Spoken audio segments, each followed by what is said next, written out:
Amen. Yasher koach. Guys, you may be seated. And a Shabbat Shalom to you all. Yeah, and even though it's we woke up at 2 degrees today, Purim is indeed coming, and Pesach is coming, and we're in Parshat Bo, where we're reading about the Exodus, the heart of the Exodus. And in our Parsha, we have pressure on Egypt is mounting, the plagues are unfolding, everything is moving towards the sea and towards freedom. So this morning what I want to do is bring our Parsha together with our beautiful Besorah reading today and reflect on what freedom really means. So let's frame this with Yeshua's words from Matthew 7 that Abby just so beautifully read. Enter through the narrow gate. For the gate is wide and the way is broad that leads to destruction, but narrow is the gate and difficult the way that leads to life. And the gate that leads to life, that's right. And those who find it are few. These are challenging words, aren't they? If you really think of these. So think about this. Did Pharaoh choose the narrow gate or the wide way? You know, clearly he chooses the wide path of destruction, but did he choose it? Did he choose it? Our Parsha opens with a mystery. In 10:1, Vayomer Adonai el Moshe bo el Pharaoh. And Adonai said to Moses, go to Pharaoh in Hebrew, because I have hardened his heart. See that? I have hardened his heart and the heart of his servants, so that I might show these signs in their midst, and so that you may tell your son and your grandchildren what I have done in Egypt, as well as my signs that I did among them, so you may know that I am the Lord. It's beautiful, and on the surface, it's very clear. God hardens Pharaoh's heart so that we would have a great story to tell our children for generations and generations. And it's a great story, isn't it? It is a great story. But then just 2 verses later, Moses and Aaron say to Pharaoh, how long will you refuse to humble yourself before me? Let my people go. Okay, so God hardens Pharaoh's heart and then holds him accountable for it. Does that seem fair? What do you think? Yeah. Doesn't freedom require free will? Even Pharaoh's. Which is it? Is Pharaoh choosing the wide way, or is he a mere pawn, an actor on God's stage? So for us Jews, telling our story of freedom seems to require that we wrestle with Pharaoh again and again and again and again, and maybe wrestle with this question. So I want to reflect on this. Jewish commentators of old wrestle with this question. So Maimonides points out a clear pattern. In the first 5 plagues, Pharaoh actually hardens his own heart in the text. Clearly in the Hebrew. It's an act of free will. And then only later, beginning with plagues 6 through 10, does the Torah say that God hardens Pharaoh's heart. So the first 5 are Pharaoh hardens his heart. Next 5, God hardens Pharaoh's heart. Now, other commentators Maimonides suggests that Pharaoh repeatedly hardens his heart on his own, the first 5, which then closes the door for repentance, and then the next 5 are like a form of judgment. That's Maimonides. Other commentators have a different reading. They note that the Hebrew word kaved doesn't only mean hardened, but it can also mean strengthened. Maybe even better, strengthened his heart. So in that view, God doesn't force Pharaoh to refuse. Instead, he strengthens Pharaoh's resolve, arranging events to play on his pride and giving him the courage to continue down the path that he's already chosen. And if you look at the text, there's some really interesting, we don't have time to go down it now, but there's some really interesting passages where it's like in 5, 6, 7, 8, Moses does interesting things. Pharaoh's like, go. He's like, yeah, but you need to provide the animals. You know, he keeps adding to it and playing on Pharaoh's pride. So in this view, Pharaoh made his choice. And now, rather than giving in simply because he was beaten, the choice is to be exposed for Egypt and Israel and for the world to know that the Lord is God. Now, elsewhere, Maimonides emphasizes that free will is foundational to Judaism. So without free will, the commandments and the prohibitions of the Torah would be meaningless. If human behavior were entirely predetermined, independent of our responses to God's law, there'd be no purpose in revelation or any kind of obligation at all. So the great Enlightenment philosopher Immanuel Kant argued that moral obligation presupposes freedom. If human beings are not genuinely free to choose, then concepts like duty and responsibility and righteousness lose their meaning. C.S. Lewis expresses the same concern more vividly, warning that without free will, we will be nothing more than marionettes or like toy soldiers in the hand of a cruel child playing a game. What do you think of that? I like C.S. Lewis. Free will remain a modern problem. It is something we talk about today. Are the pharaohs of today agents of their own hardening or merely toy soldiers in a drama of history? Shortly after Charles Darwin published On the Origin of the Species, his cousin Francis Galton drew out implications, darker implications. If we have evolved, then mental faculties like intelligence must be hereditary, and thus our ability to choose our fate is not free, but depends on our biological inheritance. Karl Marx argued that fate is determined merely by economic forces. Sigmund Freud argued that we are who we are because of deep unconscious motivators within. More recent neuroscience tells us how brain chemistry influences behavior, alcohol, antipsychotics, illness, brain injuries. Consider a lobotomy in the 1930s. These all alter a person's entire personality. Are we really more like Pharaoh after all? Only now we don't have a guiding hand pulling our puppet strings in that worldview. Now we're simply lost marionettes moved around by blind, purposeless forces like a toy soldier rolling back and forth in the endless surf on the beach of oblivion. This is a dangerous idea.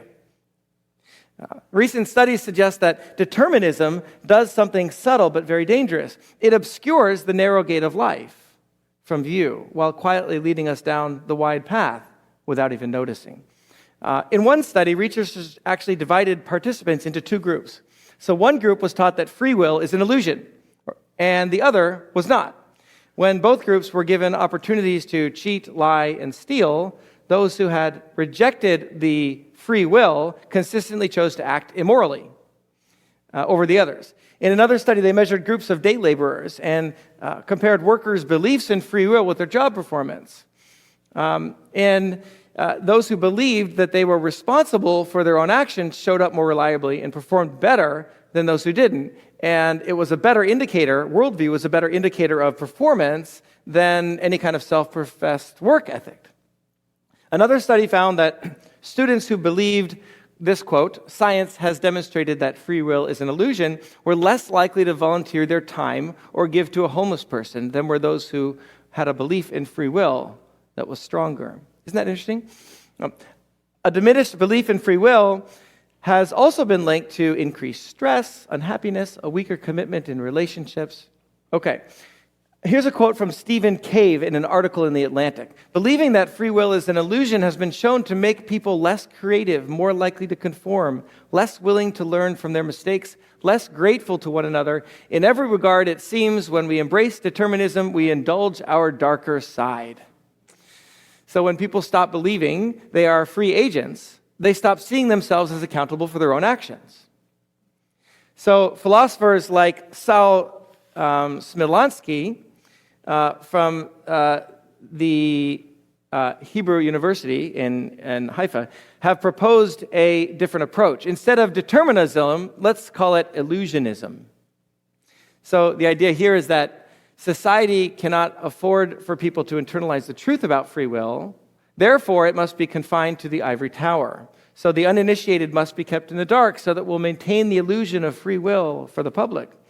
The irony here, I think, is that if free will does not exist, then there's no reason to preserve the illusion in the first place. The very concern that good or bad outcomes matter already assumes the freedom the theory denies.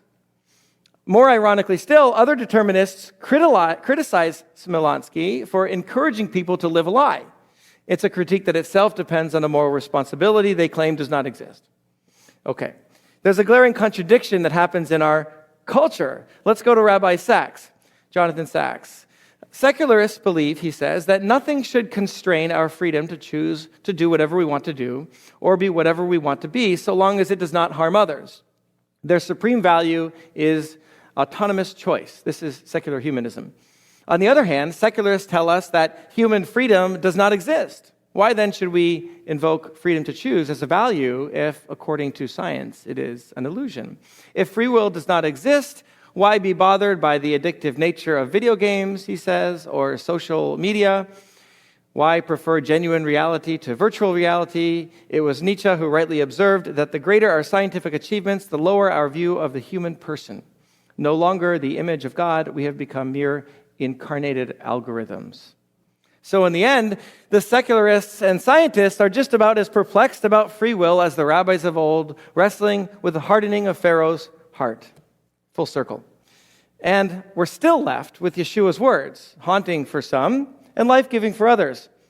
Narrow is the gate and difficult the way that leads to life, and few who find it. And those who find it are few, Okay, in the mystical Jewish mind, we have two souls. One is called the Nefesh HaBahamit, the animal soul. Its nature, the animal soul's nature, is towards self, worldly desires, pleasure, fear, and power. You get that? The other is Nefesh HaElohit, the divine soul. In the mystical Jewish tradition, our task is to use the divine soul to master and train the animal soul. And the Torah is the training manual. We train our animal nature when we engage in study and we follow God's laws and instructions in the Torah. Does that make sense? Mystical Judaism has found a home for free will and harmonized the conflict. It's a slave. Our human nature is a slave if left to itself. It's not free will at all. It's a slave to whatever forces most strongly claim the animal self. And our mission in Torah is to use the agency of the divine soul to awaken our sleepy animal soul and draw it through the parting sea, if you will, and into the promised land of freedom. So the space between these two souls is the arena where freedom is won or lost. Now, we're kind of jumping around here. More recent brain science tells us the same thing, but in different terms. We have different parts of the brain, like the amygdala, the limbic system, that govern much of our unconscious life, fear, impulse, emotional reactions, just like the animal soul. And we have a prefrontal cortex where our self-awareness lives. This is where we pause and we weigh consequences and we decide whether or not to listen to the voice of our conscience or to the voice of the Lord. And just like the two souls in mystical Judaism, the tension between these parts of the brain is the arena where freedom is won or lost. Imagine coming over to our house for Shabbat dinner. If you haven't, you're invited. You walk in the door and you smell Raina's chicken and potatoes in the oven. Can you imagine that? Oh. Neuroscience tells us that before you consciously register that smell, before you know that it's chicken, your brain has already decided how you'll feel. The relaxing breath, the softening shoulders, the smile forming on your lips. Our brain can register decisions up to 7 seconds before we're consciously aware of them. Fascinating. So, roast chicken happens before roast chicken happens. See? But just because these decisions and feelings begin unconsciously doesn't mean that they're beyond our control. Research also shows that these patterns are carried along neural pathways, connections in the brain that form over time through repetition and repetition. They get faster and faster and happen earlier the more we do them. They're shaped by what we think and what we rehearse and what we repeatedly do in the routines and rituals of daily life. So some of these pathways are good. A smile when you smell Raina's cooking, for example. But others are not. Paralyzing anxiety triggered by familiar circumstances and trauma. Explosive anger that damages relationships. The more that we return to a particular reaction or an emotion, the more reinforced this pathway becomes. And this is cool. There's actually a substance called myelin, if I'm saying that right. You would know. Am I getting that right? Okay. It's like an insulating sheath which wraps around neural pathways. The more that it's used, it gets stronger. Think of it like insulation around a cable, a wire. And the more it's used, the more that neural pathway is used, the stronger it gets. And that allows more electrical impulses to move faster and more efficiently through the brain. That's why practicing piano works. And it's a fascinating study. You can actually, they did this with monitoring the brain in these neural pathways, playing the piano and then they did the same thing with someone just imagining their hands moving on the piano, and the same neural pathways were fired and strengthened just by imagining something rather than actually doing that. Isn't that neat? So there's this whole connection. So this is called neuroplasticity. And when we practice anxiety, we do practice anxiety. When we practice anxiety, bitterness, or anger, when we release these scripts in our mind that foster these emotions, then the currents that create these emotions become stronger and stronger.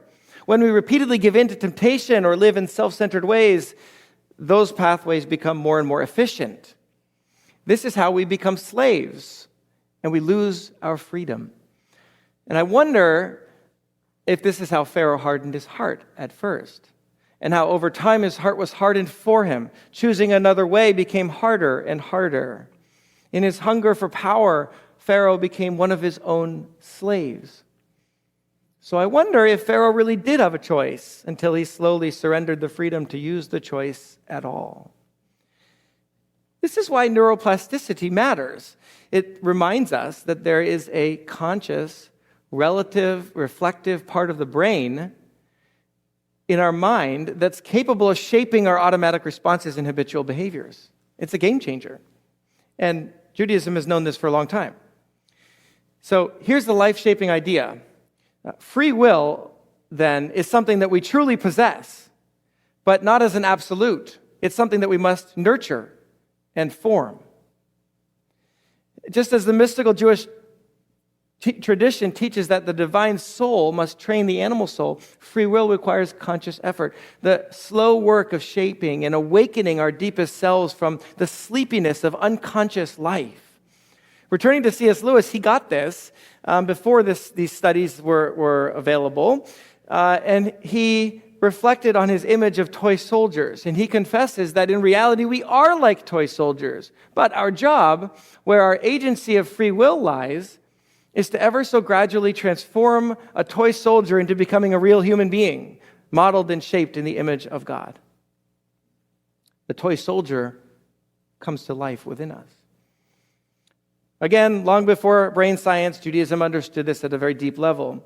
The moment Israel is free, what happens? We're given the Torah, a life of mitzvot, filled with prohibitions and rhythms of life and rituals and instructions. You see, now, to some that's constraining.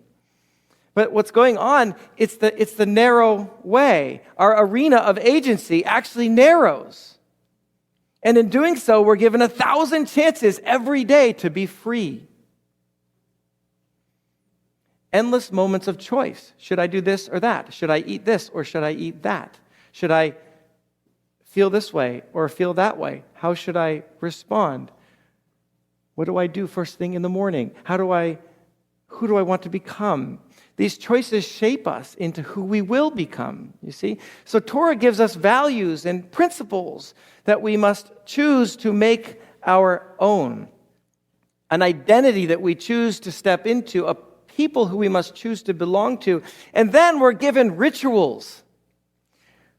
People who are not free experience God's rituals as constraint. But nestled within the Torah is the secret to freedom.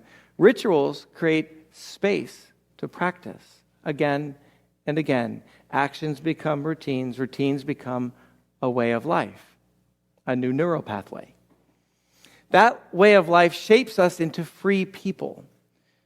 People who have learned to choose the narrow gate of life rather than drifting down the wide path of Pharaoh's slavery. Now, research suggests that it takes 6 months to form a new neural pathway. 6 months. So consider Shabbat. Shabbat has power because it forces us to consciously interrupt the routines that normally run our lives, to stop a neural pathway. When sundown comes, we're forced to say, enough. We step away from screens, from producing, from earning income, from fixing, and from worrying, and allow the rhythm of our lives to change. And so when we say yes, what's happening in our brain, in our soul, we often come face to face with the anxieties that are so often soothed by the very gerbil wheel that creates them in the first place. And something happens inside of us. Myelin forms over neural pathways that help us to do difficult things and let go. The same pathways that we use to regulate our emotions, happening when we say no to things on Shabbat. The same pathways that bring conscious awareness into our lives. Shabbat helps us wake up, helps us to become more human. And then when we show up together for worship and be with one another, and we form new joy pathways, and brings us into greater freedom. Do you know that there's studies that show that when you meet Harry, when you say hi to Cheryl and you guys light up and your eyes light up and you say Shabbat Shalom, there's like hundreds of microsecond interactions happening in your brain, and you're flashing back and forth, and new neural pathways of joy are like lighting up inside of you. It's like really cool. And relationships where you actually interact with each other are a source of building joy. Joy is actually relational. That's why being together and being together to worship with God, it's like, our brains just go, they light up. And it changes. It gets rid of depression over time and anxieties and does things that are healthy. So Shabbat changes your brain. Makes you more free. And consider prayer, regular structured prayer that interrupts. We talked about this, I think, was it a few weeks ago, that interrupts familiar neural pathways and redirects our attention toward God rather than our unconscious patterns. You're in an anxiety loop, rehearsing the things of the past or the things that might be in the future, and you're paralyzed, and you stop and you go to God in prayer, you're breaking that neural pathway and creating a new one. In that redirection, we become more free. In the Torah, God is asking us to wake up to who He is, to who He's shaping us to become. So imagine the mind is a river flowing in one direction. Free will is the ability to interrupt that flow and carve out a new stream. And the more we practice this, the more skilled we are at becoming, at reshaping every different area of our life. There's a rabbinic parallel that echoes Yeshua's teaching on the narrow path. This Talmud compares the world to a letter Hey. A Hey looks like this, with a little opening and an opening at the bottom. And then it compares the world to come to a Yud. Yud is like the little apostrophe-like letter. Okay. The world is like a letter Hey because it's wide at the bottom, and the currents of life easily carry us downward. Yet there's a small opening at the top for those who choose to turn back to life. The world to come is like a Yud because it's so small and those who find it are few. God has given us a right way in life and a wrong way in life. And there's lots of gray areas and things like that. But when it's all sorted down and comes down to the boiled down, there's a right way and there's a wrong way.